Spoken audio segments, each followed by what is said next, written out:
Habari, naitwa Saidi Majaliwa, ni mkurugenzi wa halmashauri ya mji wa Kondoa. Kwanza nichukue fursa hii kuwakaribisha wakuu wa idara wote na watumishi wengine wenzangu kwa ajili ya kufanya mapitio ya zoezi letu la kero yako wajibu wangu. Halmashauri yetu ya mji wa Kondoa, kama mnavyokumbuka ndugu watumishi wenzangu wakuu wa idara na vitengo, tulikuwa na kero yako wajibu wangu hapo kwa mwezi huu wa pili, kwa sababu sisi kwenye halmashauri yetu ya mji wa Kondoa kama mnavyojua tuna utaratibu wa kila robo kwa ajili ya kusikiza wananchi. Tulianza Kondoa mjini, tukaja Chemchem, jana tumemalizia Kilimani. Kero yako wajibu wangu kwa robo ya pili, kama mnavyokumbuka ndugu wakuu wa idara na vitengo, tulifanya kata ya Kondoa mjini, tukafanya kata ya Chemchem, na jana Alhamisi tumefanya kata ya Kilimani. Na mnaona wakuu wa idara, kwanza nichukue fursa hii kuwashukuru sana kwa unyenyekevu mkubwa jinsi ambavyo tumeendelea kuongozana mimi na nyinyi, lakini wengine ambao hamkuwepo kwa namna moja ama nyingine mmeweza kusaidia kutuma wawakilishi. Ni washukuru sana. Kuwatumikia wananchi kunahitaji moyo. Mwanzo wakati tunaanza zoezi hili, baadhi ya wakuu wa idara hamkuelewa, lakini sasa hivi naona mnaelewa kwamba si kila mwananchi anaweza kuja kwenye ofisi zetu za halmashauri ya mji wa Kondoa. Kwa hiyo tunapotenga robo moja kwa ajili ya kuwafata wananchi katika maeneo yao na kusikiliza kero zao na kuzitatua, hili jambo linarudisha imani kwa wananchi, lakini pia linarudisha imani kwetu watumishi wa umma kwamba tunawatumikia. Kwa hiyo niwashukuru sana, niendelee kuwaomba sana, tusichoke. Wananchi wetu wanatuhitaji. Mtakuwa ni mashahidi. Ukiwafata wananchi utajua ni namna gani wananchi wetu wanatuhitaji sana, lakini pia utajua ni namna gani tunahitaji kuwa tunawafata, kwa sababu utumishi wa umma tumegawanyika katika makundi mengi. Tuna sisi ambao tuko halmashauri, lakini kuna wengine ambao wako katika ngazi za chini. Kwa hiyo inawezekana wananchi wetu kule chini wanatendewa vitu ambavyo sivyo. Kwa hiyo niwashukuru sana, nazidi kuwashukuru, nazidi kuwapongeza, na tuendelee na moyo huo. Kama mnavyokumbuka, kata ya Kondoa mjini tulipata jumla ya hoja 26. Hoja 16 tulizipatia majibu pale na tukazitolea ufafanuzi. Lakini kama mnakumbuka ndugu wakuu wa idara, hoja 10 tuliwaambia tumezichukua. Niwaombe sana, kila mmoja alichukua hoja zinazomhusu, na zingine zilikuwa zinahitaji ufuatiliaji lakini na utatuzi. Niwaombe sana. Tutapimana kwenye kila mtu alivyotatua changamoto yake. Tuna utaratibu mmoja, tutarudi kwa wale wananchi. Kwa hiyo wananchi watatuona hizi ziara zetu hazina maana, kwa maana mara ya kwanza tumekwenda wametueleza, mara ya pili tunarudi bado kero ipo. Tukikumbuka mfano kata ya Kondoa mjini pale, kuna baadhi ya wananchi walilalamikia baadhi ya barabara kuwa na mashimo. Ni kuombe afisa utumishi, kwa kuwa barabara ziko kwenye taasisi zingine, drafti barua iende kwa taasisi hizo kuwaeleza kero ya wananchi ambao tulipata pale. Tuna barabara za TARURA, tuna barabara za TANROADS, tuwaeleze. Lakini pia tumpe na nakala katibu tawala wa wilaya ili kuonyesha kwamba sisi tulivyokwenda tulipata kero hiyo.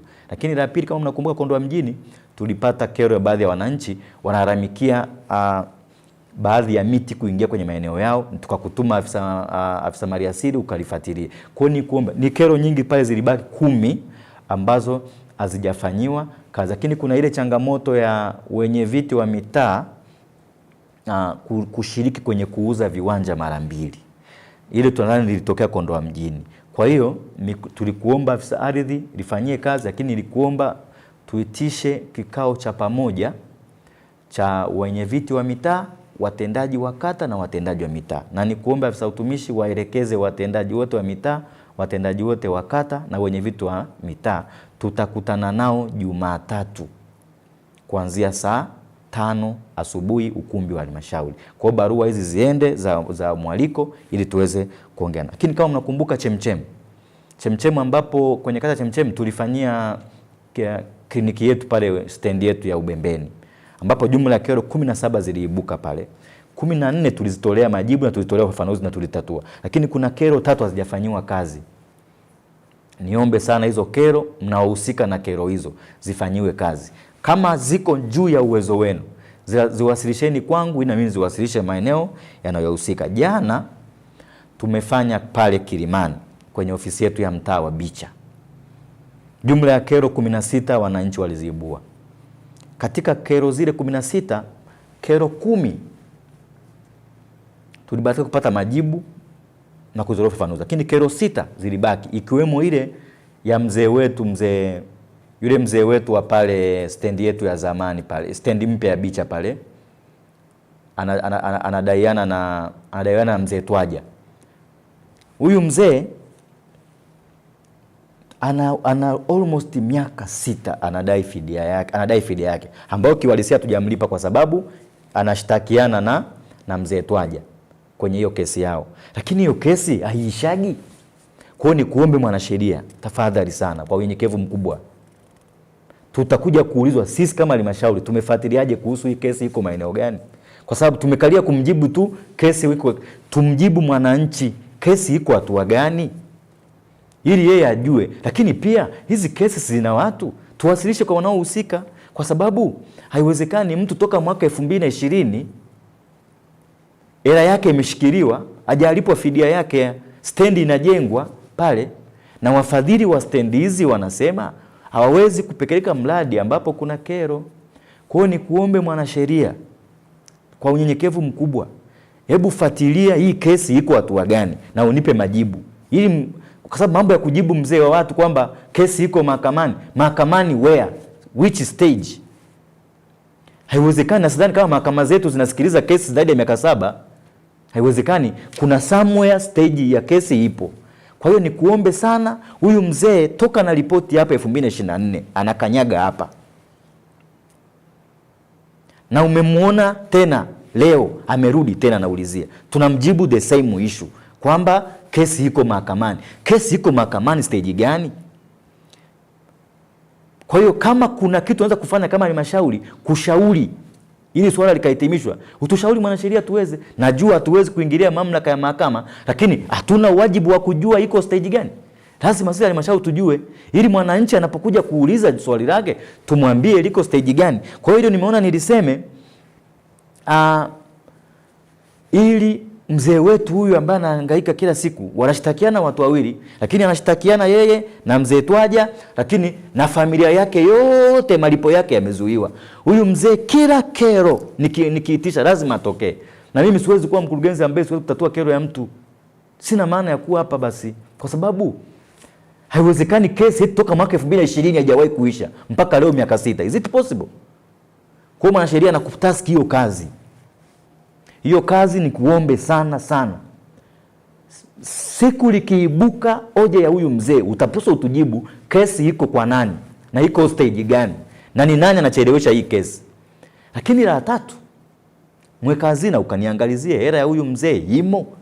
Sije mkawa tunampiga daladala mzee wa watu, kumbe kwenye akaunti hizo fedha za fidia ya ardhi hizo kwenye akaunti hazimo. Na mweka hazina unipe taarifa ya hizo fedha za mzee ambazo mnasema tunasubiria kesi itatuliwe, zimo, kwamba kesi ikitolewa judgment leo hizo fedha zake zipo, au mtaanza kuniletea story kwamba nitoe mapato ya ndani, wakati mradi huu wa Bicha ulikuwa na fedha zake za upimaji na umilikishaji ambao tulipata mkopo kutoka Wizara ya Ardhi. Kwa hiyo nikasema niwakumbushe hili swala ili tuweze. Lakini mwisho kabisa, wakuu wa idara, nikasema tumekuwa na zoezi hili la kusikiza wananchi,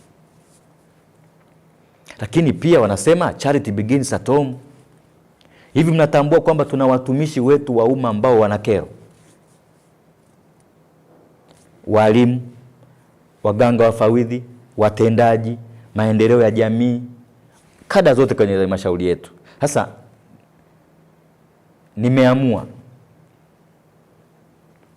kesho Jumamosi tarehe 7 kuanzia saa 2 asubuhi tutakuwa na kliniki ya kusikiliza kero za watumishi wa halmashauri ya mji wa Kondoa, wakada zote wenye kero zao. Na hili zoezi tutalifanya katika ukumbi wetu wa halmashauri ya mji wa Kondoa. Ninatambua mkiona tunakwenda kwenye mikutano hii ya kusikiliza kero, mkaona amuoni watumishi wa umma, si kwamba wana kero, ila ni kwamba wanatustai tu kutusema mbele ya wananchi. Sasa ni lazima watumishi hawa tuwatafutie platform ya kuwasikiliza. Kwa hiyo ni kuombe afisa utumishi, andaa mialiko leo iende kwa walimu wangu, iende kwa manesi wangu, iende kwa waganga wafawidhi, iende kwa maafisa elimu kata, iende kwa watendaji wa mitaa.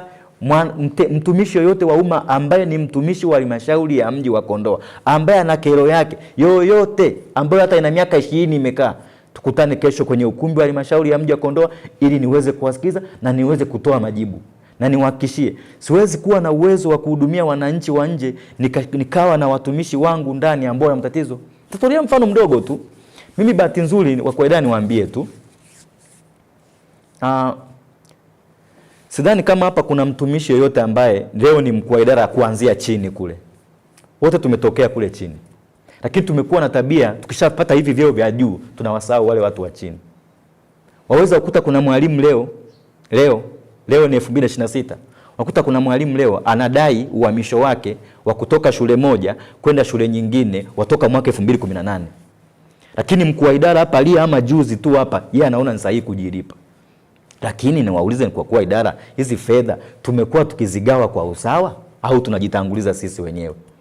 Kwa hiyo nikasema kuna robo hii tumepokea fedha za uhamisho, tumepokea fedha za likizo, tumepokea fedha za kujikimu kwenye idara zetu za elimu msingi, sekondari, lakini na afya, na tumepokea fedha mbalimbali.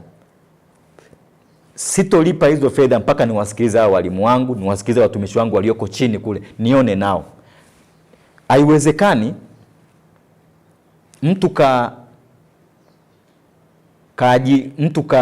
tuseme kastaafu 2018 mpaka leo anapiga mark time kwenye ofisi zetu hajalipa. Lakini sisi wa halmashauri hapa tukistaafu tu ndani ya mwezi mmoja mmeshatengeneza kidokezo fulani, mmeshamlipa ameondoka. Wale walioko kule kwenye lower level tunapata hela za uhamisho.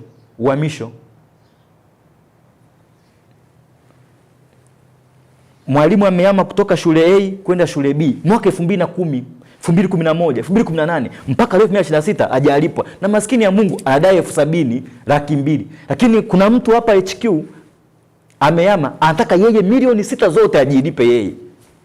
Kwa hiyo nikasema kwa idara lazima tuanze na hao watu wetu wa chini. Sasa nikasema tunaweza tukawa tunatatua kero za watu, tukawasahau wananchi wetu, watumishi wetu ambao tunaishi nao ndani, na wale ni wananchi. Kwa hiyo nikasema tarehe 7 kesho mwezi wa 3 2026 nitakuwa nasikiliza kero za watumishi wa umma wote wa halmashauri ya mji wa Kondoa. Niwaombe sana kupitia media hii, watumishi wenzangu wa halmashauri ya mji wa Kondoa, kama unajua una kero yako ambayo inamuhusu mkurugenzi, hujalipwa uhamisho, si kwamba nakuja kulipa, lakini nataka nione, nitaanza kulipa wale wenye madai ya zamani. Siwezi kumlipa mtu leo amehama leo nikamsahau 2020 hata kama mimi sikuwepo.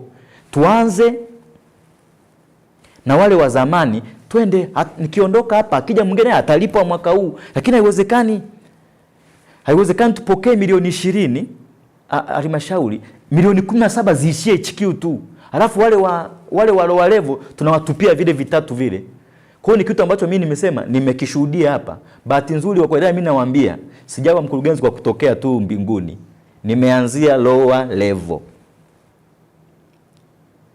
Nimeanza darasani 5 good years, 6 or 7 years. Nimetoka darasani, nimekuja halmashauri, nimefanya chini ya watu, ninajua. Nimetoka halmashauri, nimekuja kuwa mkurugenzi hapa, najua. I know watu wetu wa chini wana matatizo mengi sana. Na bahati nzuri watumishi wenzangu au wengine wa chini wananieleza. Lakini nikiangalia madokezo yanayokuja hapa mezani, awamo. Sasa nataka tukawasikilize wote pale, kesho msikie kero za wale watu. Alafu tunapokuwa naleta dokezo kwangu, nikuulize yule mwalimu aliyesema hivi hapa yuko wapi? Muweke hapa. Ili aka kasungura kadogo, ndugu zangu, tukagawane wote. Najua katika kufanya hili kuna watu wanaweza kanichukia. Najua. Hasa ambao wamekuwa wakinufaika na mfumo huu, najua. Lakini sisi wote ni watumishi wa umma. Ndugu zangu, baadhi ya wakuu wa idara hapa mna stahiki za madaraka zipo. Lakini kuna mtumishi kule anaweza kamaliza miezi 6 hajapata hata 10,000. Lakini huyo tena unambania tena na karukizo kake, unambania tena na kauhamisho kake kale kadogo. Hapana, mimi nimesema hii sio sawa. Nikasema sasa wakuu wa idara niwaite, niwaambie kwamba kesho tukae sasa, kila mmoja kwenye idara yake ajipange na mafaili yake. Najua kwa idara mnazijua kero za walimu, mnazijua kero za madokta, mnazijua kero za manesi, mnazijua kero za maafisa maendeleo ya jamii mnaowasimamia, mnazijua. Kila mkuu wa idara aje na majibu. Kakae upitie. Kesho na wasikiliza walimu wangu, na wasikiliza watendaji wangu, na wasikiliza watendaji wa kata na mitaa, na wasikiliza maafisa maendeleo ya jamii wa kata, na maafisa mifugo, maafisa ugani, wote. Kesho ni siku ya kuwasikiliza. Na niwaambie, kama nitakuta watumishi wa chini wanadai hela nyingi za nini, na kuhakikishieni sisi hapa HQ hatutajilipa. Tutaanza tutoe wale watu wa chini, alafu sisi tutafuata baadaye. Kwa sababu Mheshimiwa Rais ameshatusaidia. Hizi fedha zinakuja kila robo. Zinakuja robo ya kwanza, zinakuja kila kwa mwaka mara 2. Mwezi wa 6 inakuja, mwezi wa 12 inakuja. Basi japo ni washukuru baadhi ya wakuu wa idara ambao mmekuwa mkitanguliza utu kwa wale watumishi wetu wa chini. Hivi mtajisikiaje anakuja waziri mkuu au Mheshimiwa Rais au Mheshimiwa mkuu wa mkoa au Mheshimiwa DC, mtumishi analalamika hajalipo hela ya uhamisho. Alafu huyo mtumishi sasa anadai hela toka 2018. Tutaonekana wote hatufai. Kwa nikaona wakuu wa idara wote mwende mkajipange kwenye vitengo vyenu, kwenye idara zenu. Kesho ni siku ya kusikiliza watumishi wa umma wa halmashauri ya mji wa Kondoa wenye kero ambazo zitahitaji kuwasilishwa hazina, kuwasilishwa wizarani. Tutazicompile, tutazihakiki na tuendelea kuzituma kufikia. Lakini wahakikishie kero ambazo zitakuwa zinanihusu mimi kama mkurugenzi wa halmashauri, ni wahakikishie mimi wa chini ndo wanaanza mwanzo. Alafu sisi wa halmashauri huku juu tutafuata. Kwa hiyo ni hilo. Najua baadhi yenu hamwezi kulifurahia, lakini kuna baadhi hapa nimeshaona nyuso zenu mnalifurahia. Kwa mfano, kuna mtumishi unakuta ameajiriwa hajalipwa stahiki zake. Subsistence allowance hajalipwa. Na hivyo nyinyi subsistence vyao na 300,000, 400,000. Kuna mtumishi amehamishwa. Wengine wanahamishwa kutoka hapa kwenda hapa, kutoka hapa kwenda hapa, kutoka hapa kwenda hapa. Hajalipwa. Lakini kuna mtumishi tu yeye kwa sababu ana uwezo na nini anaandika mwenyewe tu anataka kujilipa. Hiyo mimi kwangu haikubaliki. Niombe sana na nimeyazuia yale malipo ya uhamisho kwanza yalizokuja. Kwanza niwasikilize watumishi wangu. Tukikuta huku ni wachache ambao wanadai, na sisi huku halmashauri ndo tutajilipa. Na mimi nikiwemo pia. Baada ya kusema hayo, niwashukuru sana na niwatakie maandalizi mema ya kesho kwa ajili ya kuwahudumia watumishi wetu ambao ni siku yao ya clinic kesho. Na nikuombe afisa utumishi, taarifa hii ifike, kila mkuu wa idara awataarifu watumishi wako wenye malalamiko. Baada ya kusema hayo, niwashukuru sana, niwatakie kazi njema na niseme Mungu ibariki Tanzania na Mungu ibariki halmashauri yetu ya mji wa Kondoa. Kazi na utu, tunasonga mbele.